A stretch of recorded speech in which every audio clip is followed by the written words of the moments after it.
hopefully this doesn't make me too sick, but cheers to live salmonella and staying safe in Thailand.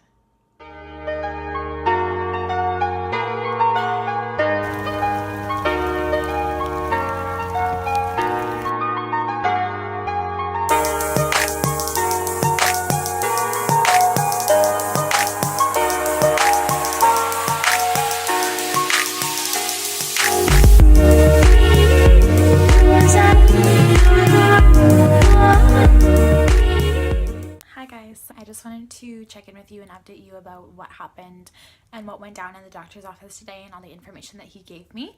There was a few questions today to ask me in terms of what my location was in Chiang Mai, like if I was going to be doing any of the stuff outside of Chiang Mai, going off into the border area, into the more jungly parts where there's a little bit more risk for diseases or malaria. So he showed me this map.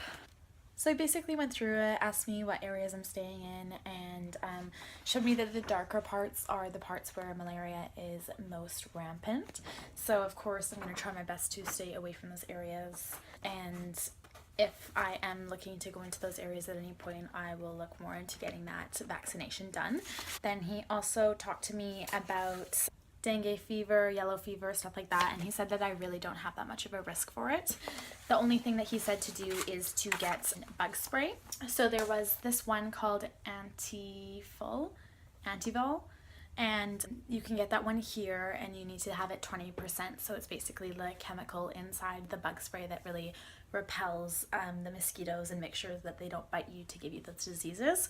However, because I'm not checking any baggage, I can't take any liquids of that size on with me, so I'll have to find something in Thailand, in which case I won't be able to find that strand of chemical in the bug spray because they just don't have it there. So I'll have to be looking for something called DEET, 30%.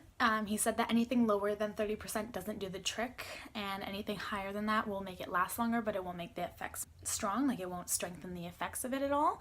And that's also why I didn't want to get some of the vaccinations, because if it's something that I can control just using bug spray and staying out of like the deep forest, then I'm definitely going to be doing that.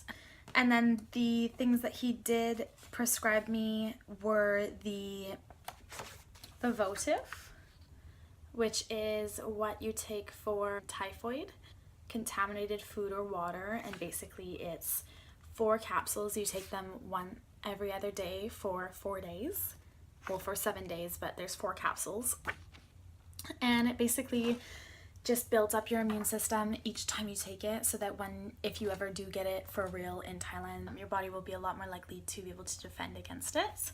And basically it's just like live salmonella that you just like have to eat for a week. It's like pretty nasty, but at least I will feel better about that. And then I also got the hepatitis A vaccine and also the flu shot. Okay, so if you have any other questions, feel free to comment below and I can answer them as best as I can. My top 3 tips for you would be to research the location and type of clinic that you're going to go to. Find out what the costs associated with that are in terms of consultation fees, in terms of vaccination fees, and figure out your pricing wise. The second one is to make sure all your bases are covered. A lot of people that are traveling around my age will have gotten their vaccinations done in school, so tetanus and hepatitis B are already covered, so you won't need to do those, but you will need to make sure that everything else is properly done. Make sure you leave enough time before your trip to get these vaccinations done so that they will be active and your body will be prepared once you get to your location. And then another tip would be to cover yourself against like traveler's diarrhea. So there was a medication at the doctor's office called Dukerol, and it was basically $90. I was originally planning on getting it, but the doctor said that it basically only protects you against cholera and E. coli, and cholera isn't rampant in Thailand, and E. coli is only 20% of the bacteria that you can catch in the food in Thailand. So basically you have less than 20% chance of whatever you're catching being something that Dukerol can protect you against, so I just didn't see the point in spending $90 on it. But he did tell me that if I do end up getting sick, he gave me the name of a medication that I can get from a doctor. It is called azithromycin, And basically what I'm going to do is if I get really sick and get the flu symptoms, I'm going to go to a Thai hospital and just request that specific drug. So that can help me a lot. Other than Ducarol, you can also get something called Imodium for if you have traveler's diarrhea. This is something that helps you with instant relief. So this is something that you'll want to pack ahead of time.